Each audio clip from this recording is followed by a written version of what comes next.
नमस्कार। आज मुझे बहुत खुशी है कि आप लोगों ने मुझे यहां बुलाया, और उससे भी बड़ी खुशी मेरे लिए यह है कि शिक्षकगण और कुछ छात्र मुझे सुनने के लिए यहां आए हैं।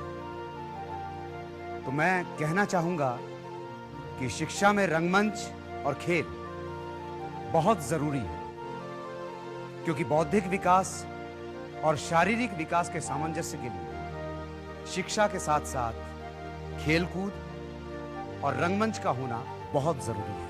आज मुझे एक बहुत ही पर्सनल सा वाकया याद आ रहा है। वो सब दोहराते हुए मुझे कुछ अजीब सा लग रहा है, क्योंकि ये वाकया मेरे बड़े भाई साहब से संबंधित है, और मुझे डर है कि कहीं इसे उनकी फजीहत ना समझ लिया जाए।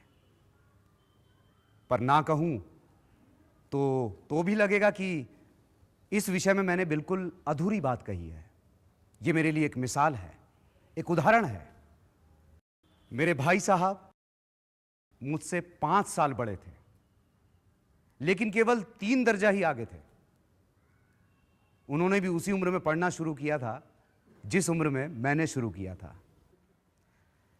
तालीम जैसे महत्व के मामले में वो जल्दबाजी से काम लेना बिल्कुल पसंद नहीं करते थे।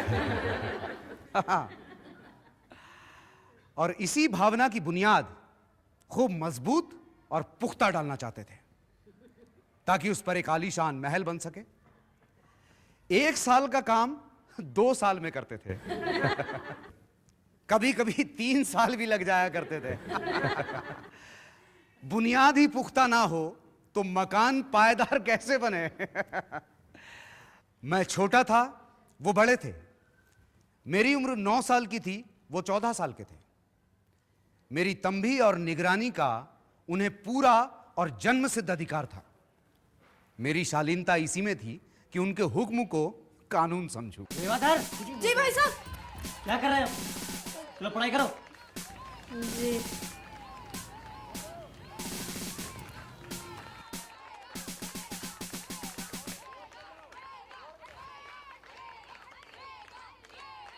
Element contemplating.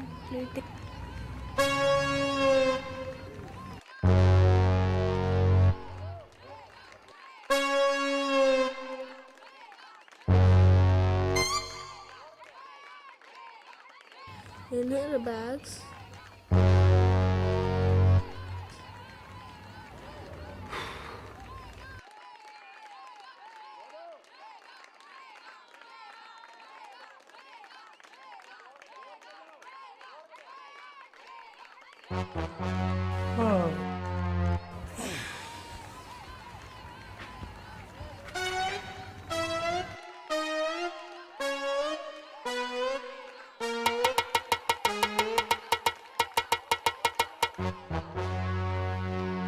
जरूरी पास क्या फेल? जरूरी पास क्या फेल? हाँ मगर फिर। हाँ मगर फिर। सोचता फिर। जब तो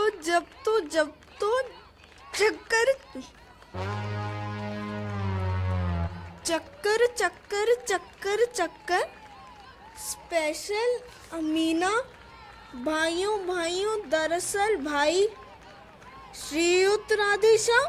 देवाधर!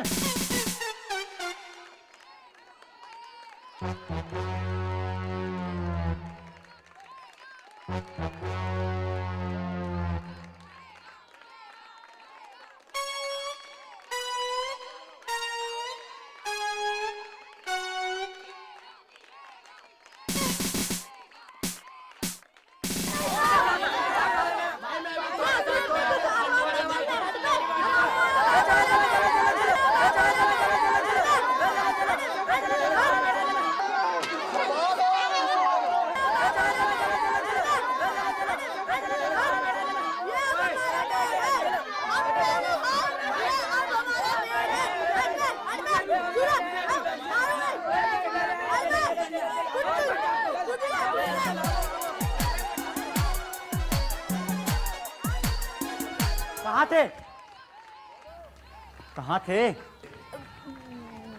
जी वो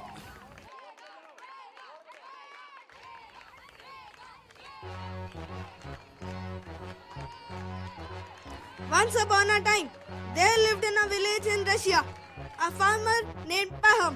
He had a big family but only a small piece of land of his own. He was poor and unhappy. He had quarrels with his neighbors because his cattle strayed into their fields and ate their corn. He invited their neighbors and wanted to have their big plots of अरे इस land. तरह पढ़ोगे अंग्रेजी तो जिंदगी भर पढ़ते रह जाओगे और हर्ष ना आएगा। अरे अंग्रेजी पढ़ना कोई हंसी मजाक का खेल नहीं है कि जो चाहे पढ़ ले। यहाँ दिन रात आंखें फोड़नी पड़ती हैं, खून जलाना पड़ता है, तब जाकर विद्या आती है। और आती क्या है, हाँ, कहने भर को आ जाती है। अरे बड़े बड़े विद्वान भी अंग्रेजी में लिख नहीं सकते, बोलना तो बहुत दूर रहा। अरे तुम तो इतने बड़े घोंगा हो कि मुझे देखकर भी सबक नहीं लेते। मैं कितनी मेहनत करता हूँ, ये तुम अपनी आंखों से देखते हो ना। और अगर नहीं देखते हो तो ये तुम्हारी आंखों का कसूर है, तुम्हारी बुद्धि का कसूर है। कितने मेरे तमाशे होते हैं, तुमने मुझे कभी वहां जाते हुए देखा? मैं कभी वहां नहीं जाता, हमेशा पढ़ता रहता हूँ। फिर भी एक एक दर्जे में 2-2, 3-3 साल भर पढ़ा रहता हूँ। और फिर तुम ये कैसे आशा करते हो कि यूं खेल कूद कर और वक्त गवाकर तुम पास हो जाओगे?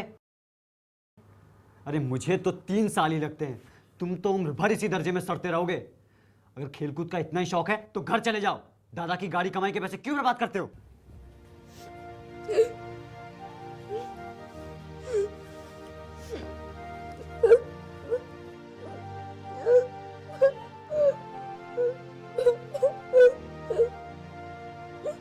क्यों ना गांव चला जाऊं? जो काम मेरे बस से बाहर है उसमें हाथ डाल के अपनी जिंदगी क्यों खराब करूं? मुझे अपना मूड रहना मंजूर है, पर इतनी जी तोड़ मेहनत मुझसे ना होगी।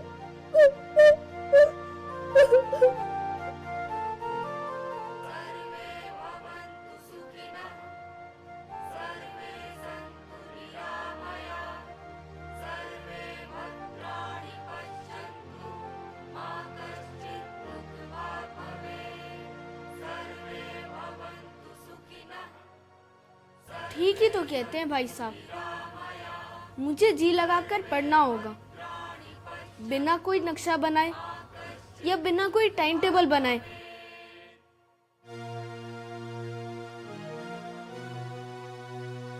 मैं टाइम टेबल आज ही बनाऊंगा।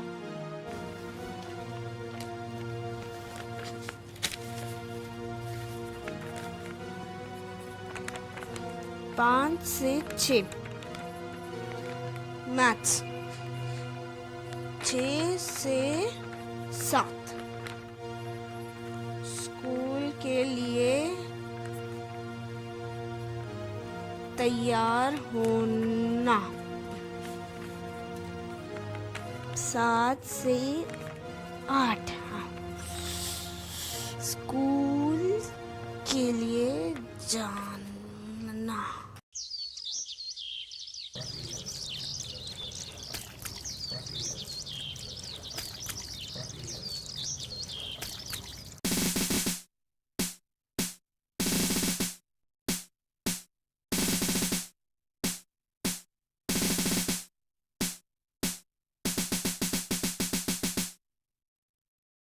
अरे रेवा, आज तो तुमने पूरे टाइम टेबल के हिसाब से काम किया। चलो अब कुछ खा पी ले, नहीं तो स्कूल का वक्त निकल जाएगा। चल चल चल जल्दी कर। जी भाई साहब।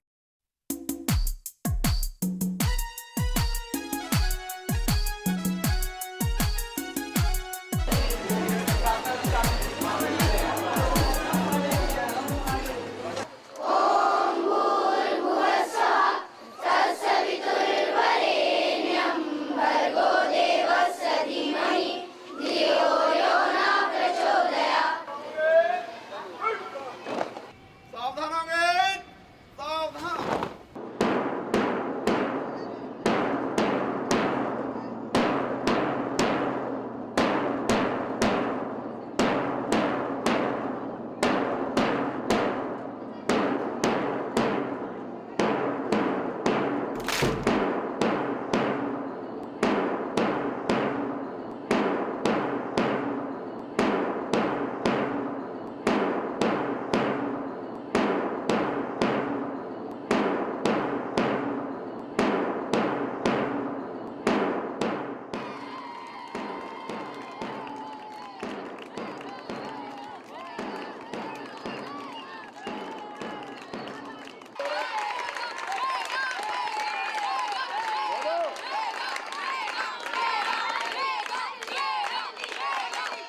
5 बजे उठना, 6:30 से 8 पढ़ना, 8 बजे नाश्ता, 1 बजे स्कूल से आना।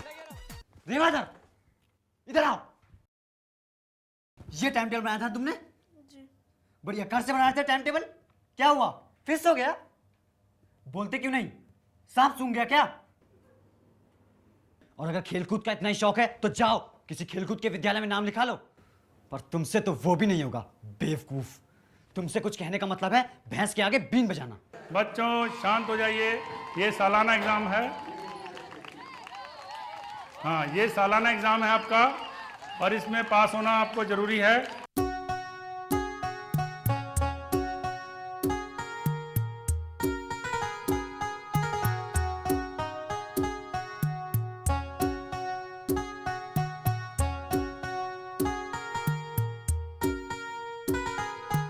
सालाना इम्तिहान हुआ, भाई साहब फेल हो गए और मैं पास हो गया, दर्जे में प्रथम आया। इस तरह अब मेरे और भाई साहब के बीच केवल 2 साल का अंतर रह गया। अरे कहाँ गई आपकी वह घोर तपस्या? मुझे देखिए, मजे से खेलता भी रहा और कक्षा में अव्वल भी हूँ। अरे आपने अपना खून जला के कौन सा तीर मार लिया? कक्षा में फेल तो होना ही पड़ा ना।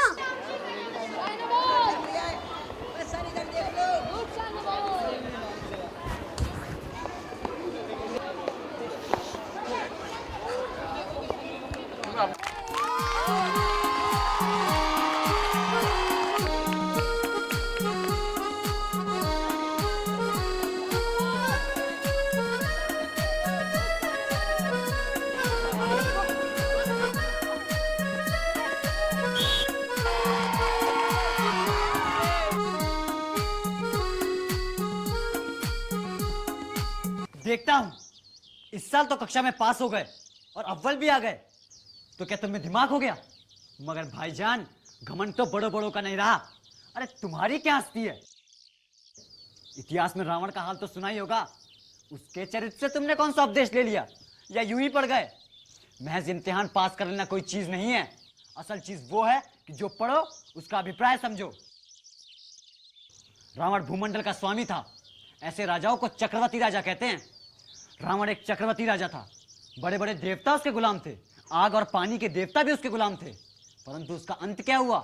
कोई चुल्लू भर पानी देने वाला भी न बचा। आदमी जो चाहे कुकर्म करे, पर अभिमान ना करे। अभिमान किया और दीन दुनिया दोनों से गया। शैतान का हाल भी तुमने पढ़ा ही होगा। उसको भी यह अभिमान था कि ईश्वर का उससे बड़ा भक्त कोई नहीं है। पर उसका अंत क्या हुआ? स्वर्ग से नरक में ढकेल दिया गया।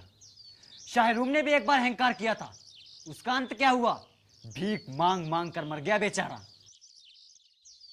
और तुमने तो केवल अभी एक महज दर्जा ही पास किया है और अभी से तुम्हारा सिर फिर गया। तब तो पढ़ चुके तुम आगे।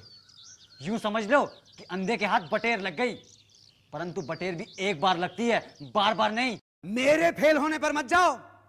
मेरे दर्जे में आओगे ना तो दांतों पसीने आ जाएगा जब अलजेब्रा और ज्योमेट्री के लोहे के चने चबाने पड़ेंगे।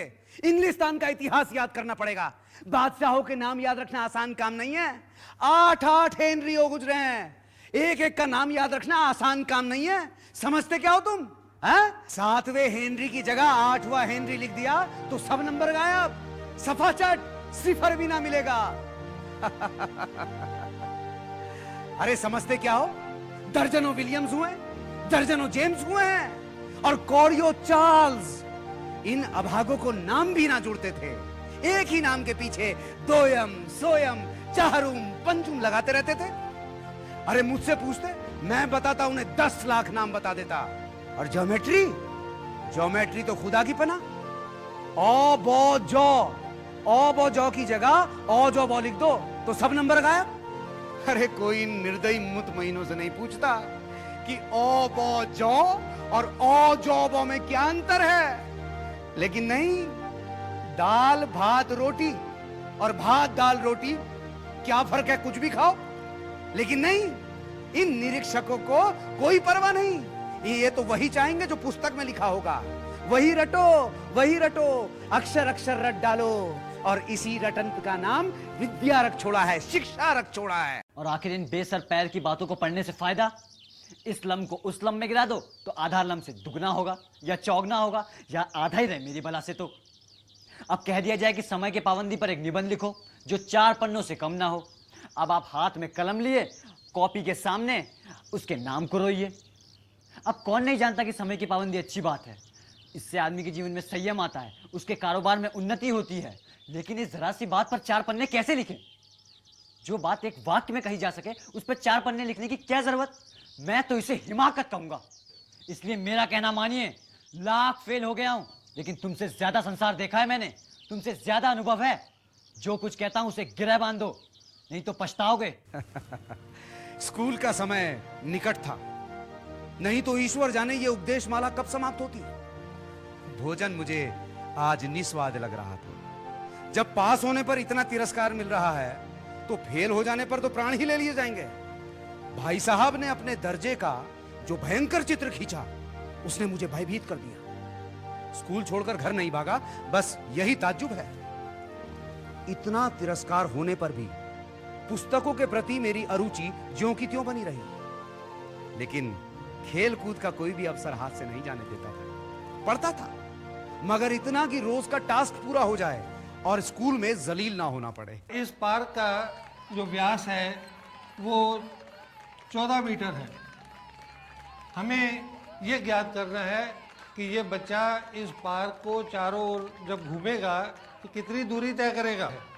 इसके अगर कोई धावक या कोई बच्चा इस पार्क के चारों ओर घूमेगा उसका एक सूत्र लगेगा, वो सूत्र होगा 2πr।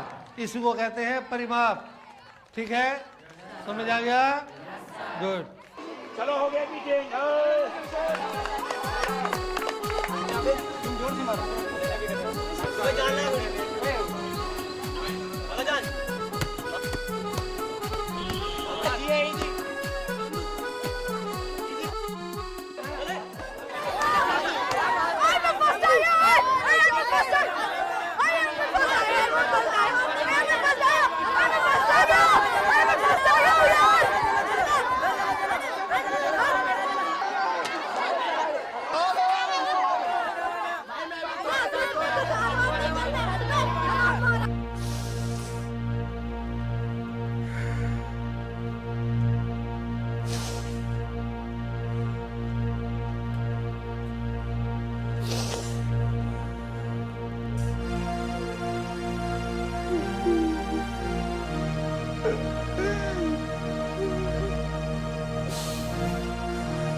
बाजार में लौंडों के साथ ढेले पे कनकौवे उड़ाते हुए तुम्हें शर्म नहीं आती? अब तुम्हें इसका भी कोई लिहाज नहीं ना कि दूसरी जमात में नहीं हो बल्कि 8वीं जमात में आ गए हो। और एक जमाना था जब लोग 8वीं जमात पास कर कर नायाब तहसीलदार हो जाते थे, और उसी 8वीं जमात में आकर तुम सरे बाजार में इन लौंडों के साथ ढेले के कनकौवे के पीछे दौड़ रहे हो। मुझे तुम्हारी इस कम अक्ली पर शर्म आती है। तुम ज़हीन हो, इसमें कोई शक नहीं। लेकिन ऐसा जहन किस काम का जो किसी की आत्मा और गौरव को ठेस पहुंचाए? और अगर तुम अपने दिल में ये सोचते हो कि तुम भाई साहब से केवल एक दर्जा नीचे हो और भाई साहब को तुम्हें अब कुछ कहने का हक नहीं, ये तुम्हारी गलती है। मैं तुमसे 5 साल बड़ा हूं और रहूंगा।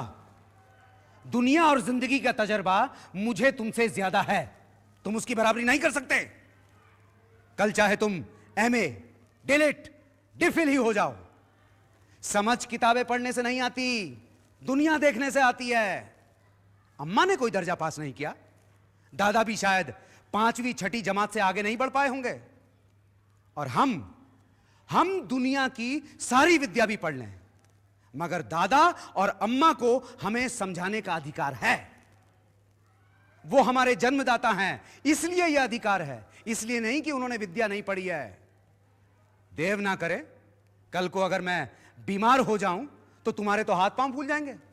दादा को तार देने के सिवा तुम कुछ भी नहीं करोगे, मगर तुम्हारी जगह अगर दादा हो तो उनके हाथ पांव नहीं फूलेंगे, वो किसी को तार भी नहीं देंगे, घबराएंगे भी नहीं, पहले खुद मरज खोजने की कोशिश करेंगे, और अगर उसमें कामयाब नहीं हुए तो डॉक्टर को बुलाएंगे। हम दोनों चाहे पूरी दुनिया की विद्या पढ़ लें, मगर अम्मा और दादा को हमें सुधारने और समझाने का अधिकार है। इसलिए नहीं कि वो हमारे जन्मदाता हैं, बल्कि इसलिए कि दुनिया और जिंदगी का तजर्बा उन्हें हमसे ज्यादा है। तो भाईजान, अपने दिल से ये गुरूर निकाल देना कि तुम स्वतंत्र हो गए हो। मेरे रहते तुम बेरा ना होने पाओगे, और अगर तुम इस तरह नहीं मानोगे तो मैं इसका प्रयोग भी कर सकता हूँ। आज तुम्हें मेरी बातें जहर लग रही होंगी ना? हरगिज नहीं भाई साहब, आप जो कह रहे हैं वह बिल्कुल सच है, और आपको वह कहने का अधिकार भी है।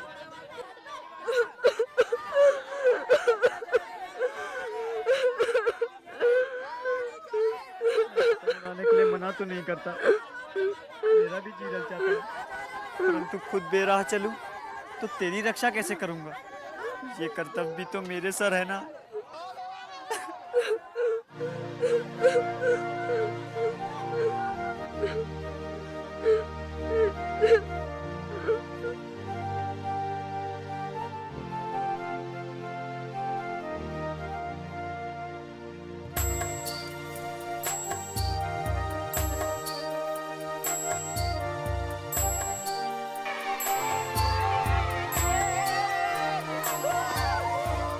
भाई साहब ने कसकर मुझे छाती से लगा लिया, उनके आंसू निकल रहे थे, मैं भी रोने को हो गया। संयोग से उसी वक्त एक कटा हुआ कनकौवा हमारे ऊपर से गुजरा, उसकी डोर लटक रही थी, लड़कों का एक गोल उसके पीछे पीछे शोर मचाता दौड़ रहा था। भाई साहब तो लंबे थे ही, उन्होंने उछल कर उसको पकड़ लिया और बेतहाशा हॉस्टल की तरफ दौड़ पड़े। मैं भी उनके पीछे पीछे दौड़ पड़ा।